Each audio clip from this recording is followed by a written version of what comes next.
by Indiana in the overtime. A lot of that has to do, though, because, again, what is Notre Dame doing now that they did at the beginning of the game? They're turning the basketball over. Obviously, McCura threw it away twice. Guyton got layups. They're missing shots. When they were scoring and making those shots, Indiana not able to pick up the ball, get down the floor, and score on easy possessions.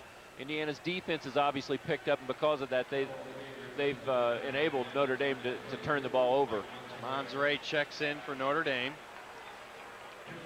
And the fifth foul on Matt Carroll, so he comes out. And there's Lewis. And hits that free throw. At this point in the game, obviously with the 10 fouls, with the one rule that they are playing, you could, if you wanted to, take the ball out of bounds at this point in time. Since it's a rule that's not for sure going to be used or not, I'm sure Coach Knight's going to go ahead and shoot the free throws. Do it the way we're going to have to do it in the Big Ten and the NCAA. And that's a carry by Dillon. A point of emphasis this year on carrying the ball, palming, and Dillon gets the call there. Matt Doherty wants him to calm down a little bit. Well, you don't see it called very often. Pretty much any good ball handler that handles the basketball anymore, almost carries the basketball. So you really have to really turn it over. Good job by Larry Richardson. No need to take that ball to the basket, turn it over. Even if you do get the points, better to get it in somebody's hand out front.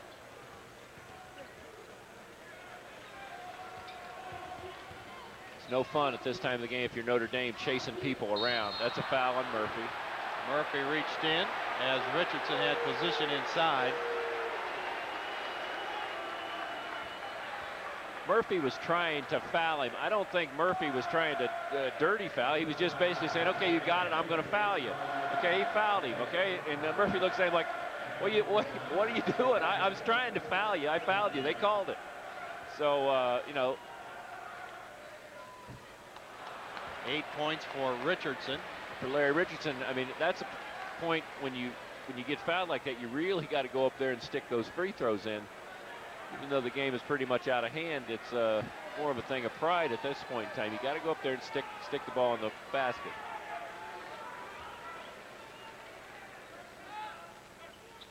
Missed them both. Lynn Washington scraps for the board. And Notre Dame comes away with it. Murphy comes up with another rebound, probably his 15th or 16th of the evening. Murphy nearly loses it. Monserrat will try it. And the foul, this time it's on McCura. Lynn Washington has been very strong on the board, defensive and offensive. You can see when he goes up, it's just not an arm that goes up. I mean, his whole body really, he explodes up for that rebound, and because of it, he's come up with some very important rebounds for Indiana here tonight. So that puts Lynn Washington at the line. I'm guessing that this Indiana team, when they take a look at film this week, Laz, do you think they'll see the first 7 minutes of the game or the overtime?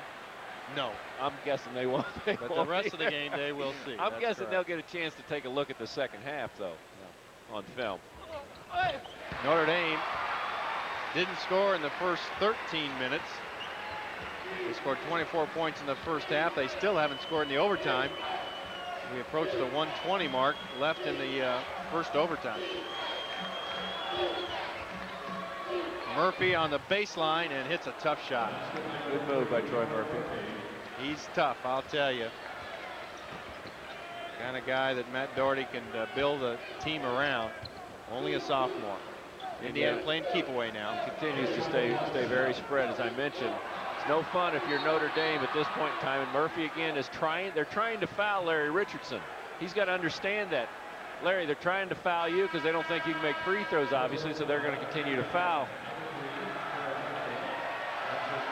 Now it's time to announce our power play of the game, brought to you by Synergy PSI, where energy comes to life. It's A.J. Guyton with those 20 points. He moves into the top 10 in career points. 1,594, passing Scott May. You can see he made some big buckets. There was a tough shot right there up over the Notre Dame defense. Seemed a little tired in the second half, but sure has come to life here in the overtime with 8 points. for There's Indiana. Troy Murphy, 22 points, 16 rebounds. He fouls out of the game. So even though Notre Dame had a slow start, Murphy finished strong. There's not going to be many slow nights for Troy Murphy. One way or another, he'll get his points. Dillon on the baseline. Tries to go outside to Graves and threw it away. 27 turnovers for Notre Dame. And especially in the overtime. I was going to say, they probably had about 5 or 6 in the overtime, and they had 15. So during the second half, they only turned it over about 4 times. They've all come in spurts, the turnovers. When it rains, it pours. 6 turnovers here in the overtime. What a basketball game it's been. Right down to the wire on a Notre Dame layup with 2 seconds to go. And then Indiana completely turns it around in the overtime. Got to stay spread. Lynn Washington needs to spread out. Lynn Washington said, Luke Jimenez points at him and says, Lynn, you got to spread out, get wide, so it gives AJ an angle to throw that basketball to. Indiana with a 30-second timeout. AJ tries to avoid the 10-second call by calling the timeout. So Indiana moves to 3-0 on the season. Notre Dame drops to 3-3. Be watching ESPN Plus next Tuesday when the Indiana Hoosiers travel to Missouri to take on the Tigers. The action gets underway at a special time of 8 o'clock Eastern Standard Time right here on ESPN Plus. Missouri. Columbia, Missouri will be there. And we will be there.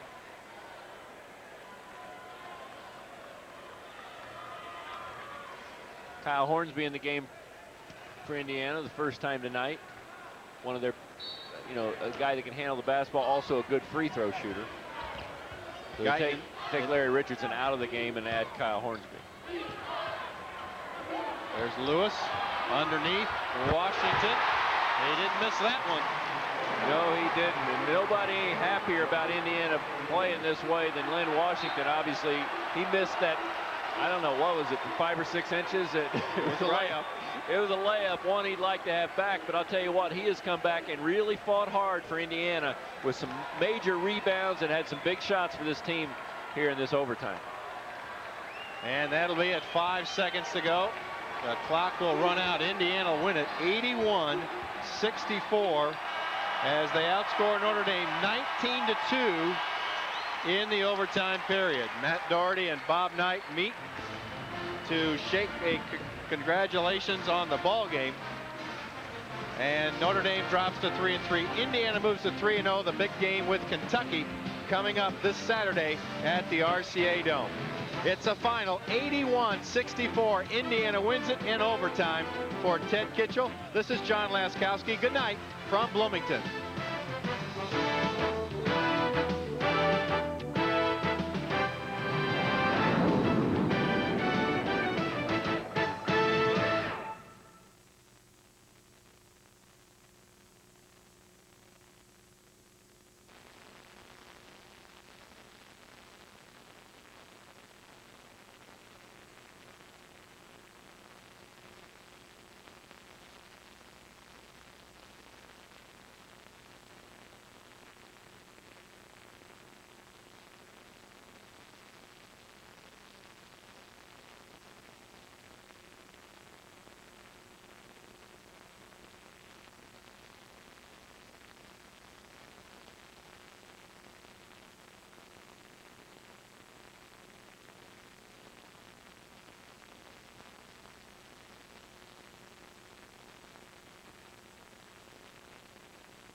Tonight on IU Wrap-Up, we'll look at the highlights of tonight's game against the Fighting Irish of Notre Dame.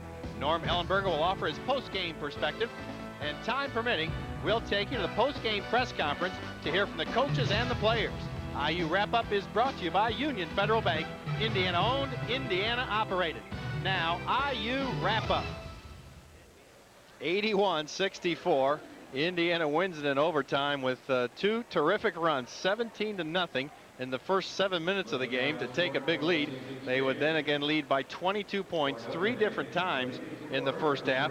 Notre Dame scores a layup by Jimmy Dillon with 2 seconds to go in regulation, tie the score at 62, and then in overtime, Indiana runs a 19-2 score up against Notre Dame and comes away with a 17-point victory.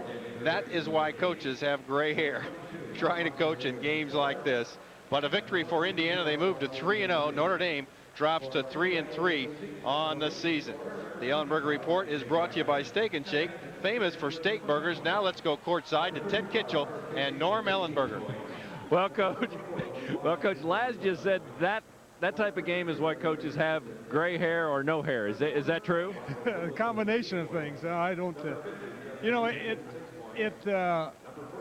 Let's think that we build a lot of character tonight. We could talk about the character, the opportunity we had to build character. Well, let's talk about the characters that played the first 7 minutes of the game and then the last 5 minutes in overtime. I mean, it was obviously a very different type of team. A lot of enthusiasm defensively, knocking the ball away, creating a lot of turnovers. I'm sure a little bit of the defense, maybe a little bit of the offense, but two totally different teams than we saw kind of in the middle and especially in the second half of the basketball game. Plus, we played a team that never gave up. No matter how far they were behind, they were still battling clear to the end, and you got to give them some credit. The thing, when you get such a great momentum going, and then all of a sudden you have to substitute. That was one thing. You end up the guys that were in there got, played 10 minutes pretty good, and we substituted, and then we just killed everything that we had. They trapped us a couple times. We threw it up in the crowd. Richardson traveled twice. This was all in about 6 or 8 possessions. And boy, the bottom dropped out, and you can't get to halftime quick enough. When it didn't make any difference who he substituted, didn't make any difference who he played. You could have picked some people out of the crowd, and they could have done as well. But you got to get to the halftime. Well, then you get to the halftime, and that wasn't a good deal because it wasn't any better when we came out. So we had to get some other idea. We'll talk a little bit about. I thought Lynn Washington. He missed a big. A layup that maybe could have won the basketball game, but boy, in the overtime, he came back, with a lot of energy, got some big rebounds for us. And when he was on the floor tonight, I mean, he was in foul trouble, so he wasn't on the floor a lot, but when he was on the floor, Indiana seemed to be an awfully good basketball team. Well, one of the things that he has been able to give to this team consistently, his shooting is kind of suspect, but consistently is that all-out effort. That's the way that he played tonight is the way that he plays every day in practice. You and he'd have a fist fight in practice the way they'd go after you and guard you and that. But and that carries over, and he's given 4 or 5 inches to Murphy, and I thought did a tremendous job on him there, especially in the first half. So that was good. And then they did a great job on AJ most of the time. They kept AJ in the dribble all the time, and that hurt us. We'll take a look at Lynn Washington, but also talk a little bit about about that zone. I thought Luke Jimenez finally stepped up. He hit an awfully big shot, a 3-pointer, but teams are going to make Jimenez and Lewis step up and hit shots against that zone because Notre Dame continued to really lean towards A.J. Guyton. Well, they that was another thing. Here, that's too early in the year to play all those darn defenses. Yeah. I mean, they had a box and one, they had a matchup zone, they had a plain zone, they had that trap. They must be practicing 3 times a day. You can't do all that stuff this early in the year. But that kept us off too. That kind of thing. We're going to take a look at AJ here. That was a tremendous move. That was down there into the first half. But you see, now a great pass in there. Everything that he did, he had to get off the dribble. It wasn't much off the pass. And he had I don't know, what did he end up with? I don't even know. I haven't seen the final stat, but I mean, he scored like eight straight points in the overtime, so he probably ended up with about 22 points. But I thought Notre Dame, he ended up with 20 points, they tell me, but I thought A.J. did a nice job as far as not, he didn't take a lot of bad shots in the offense, but Notre Dame was just not going to give him a lot of shots. They continued to pack it in, and they were going to make Jimenez and Mike Lewis take the shots. And in order to get shots, you got to have patience. Well, with this basketball team, after you had such patience, isn't any fun. I mean, who wants to have patience? I want to grab it and go shoot it and get up 20 points again. I mean, having patience is no fun at all. Well, and you've got to have that against a changing defense, and you got to pick it and pick it and pick it. And we didn't have that tonight. But well, also against the zones. I mean, just as we get out of here, but. Against Temple, they obviously run a great zone defense, but we were knocking down some outside shots. It makes a big difference when you're attacking the zone if you're knocking down those shots. In the second half, we couldn't make a shot from the outside, and that zone defense just looks tougher all the time. It was, but how did it happen? Then we jump out and beat them 12 in the overtime. We got that edge going again, and so it was tremendous turnaround. I was really happy for that part of it. Well, Laz and I were discussing that I doubted if they'd see the first 5 or 7 minutes of that film or the last 5 minutes, but they'd probably get a chance to look at the second half of the film. What do you think? I think they will, for sure. Coach, we appreciate you coming out, and we'll send it back to you, Laz. All right, we'll be back with the final stats of this ball game and a look at the press conference. Stay with us.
He's a guy that Notre Dame's going to continue to go to. I didn't really think he was the difference when Notre Dame made their run. I felt like it was more of Indiana not being able to score points, so maybe it was Murphy on the other end playing defense.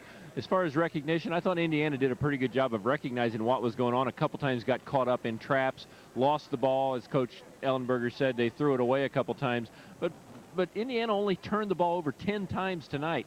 I mean, and that's not only 40 minutes, that's 45 minutes of play, only turn it over 10 times. That's not too bad. I think Coach Knight would take that each and every time out this year, especially when you force 28 on the other end. So Indiana just got to make a few more shots that they attempt. Exactly. Now let's take a look at tonight's final stats, brought to you by Union Federal Bank. Indiana owned, Indiana operated. Well, I mean, the ones that are really going to jump out is the 1 second from the bottom, turnovers. I mean, 10 versus 28. You think, how could a team even be close? Well, I mean, most of those turnovers were in the first 5 minutes of the basketball game and the last 5 in overtime. I'll bet of the 28, I'll bet 20 of those turnovers, or probably 18 of those turnovers, were in that 8-10 minutes of time. Otherwise, you can see Indiana, they were shooting over 50% early in the game, all the way down to 41%. Notre Dame only 34%. Three-point field goals, Indiana only at 15. Notre Dame came back, shot the ball pretty well to get back in the basketball game. Both teams about 70% from the free throw line, and you see Notre Dame did a good job on the board, out-rebounding Indiana at home 44-39. It was deja vu all over again. Indiana had a 5-point lead until Jimmy Dillon got hot. You can see he's really been looking to pass, had not really attempted any shots all night. Boom, he knocked that three-pointer down. After Indiana gets up 2 once again, Jimmy Dillon fakes the pass, good little finger roll, gets it to go. Only 2 seconds left in the basketball game. Indiana not able to get a shot off, goes to overtime. And Indiana outscores Notre Dame 19-2 in that overtime to win the ball game. Let's take a look now at Lynn Washington. He played very aggressively defensively, picked up 2 early fouls in the first 6 minutes of the game. Then he had to sit out. But when he came back in that second half, he really helped Indiana. Well, I thought when he was on the floor, as we're going to take a look at you know, he was really the difference. He was in there the first 5 minutes of the basketball game. Good fake right there. Gets it up and under. You can see he was very strong. A little hook right there, but goes around Murphy for the easy bucket.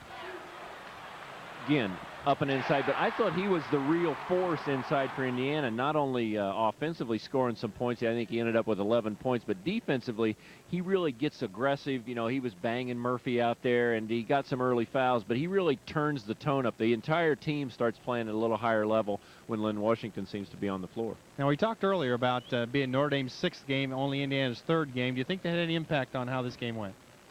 Well, I mean, I don't know. I mean, Coach would probably... Coach would probably be, you know more about that than I would.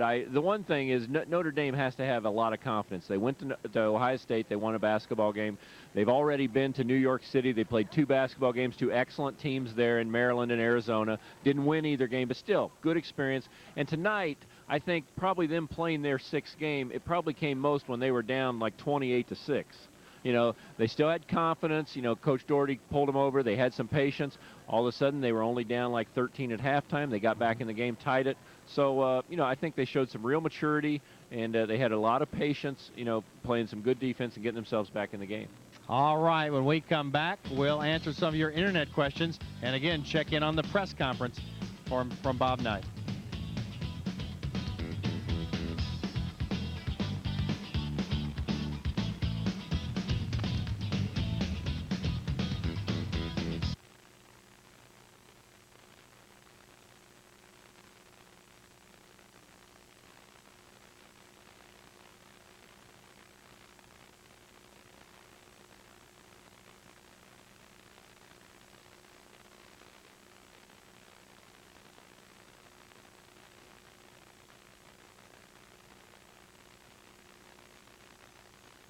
Us on our heels. They were very aggressive defensively, took us out of things we wanted to run. And then in the second half, we went to our freelance game where, you know, they can't scout it. They don't know where our cuts are, our screens are, and that freed us up to play, and that's my fault. I should have done that earlier.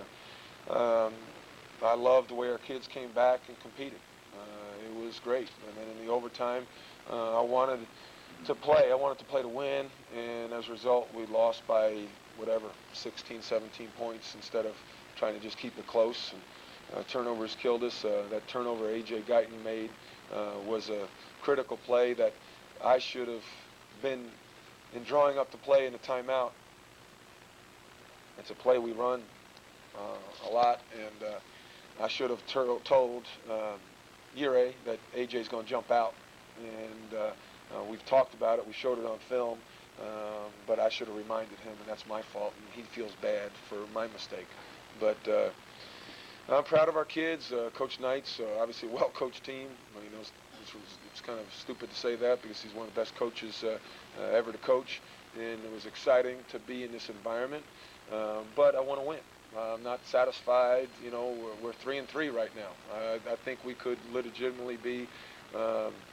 I think Arizona beat us pretty badly, and I expect to win. I expect to come in here and win. I expect to compete. And we didn't do that the first 7.5 minutes. We started off Arizona, Maryland, and now Indiana a little tentative early on, and I don't know why that is, but we need to fix that.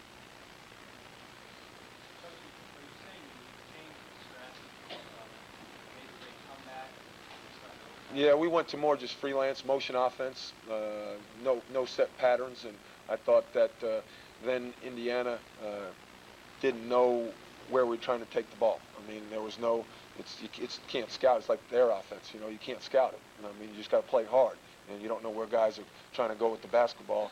And we did some of that and got some good looks, and we put Ure in at the 4 spot. Ure McCora is a 3-4 man, and by putting him in at the 4 spot, it opens up the floor because he can shoot the ball and drive it. And I thought he caused some problems for Indiana. And he's a great kid. He feels bad because we lost, and I want it to hurt. I've said this before. I'm tired of saying it. I want it to hurt. But on the flip side, I want these kids to realize how good we can be. I mean, we beat Indiana in the second half. Now, granted, they probably felt comfortable. I know, you know, I was talking to Ron Felling. You know, they probably thought it was going to be easy because it was easy in the first half. And we didn't go away, and I'm proud of our kids for that. And, you know, we just have to fix the first 7 minutes of the basketball game.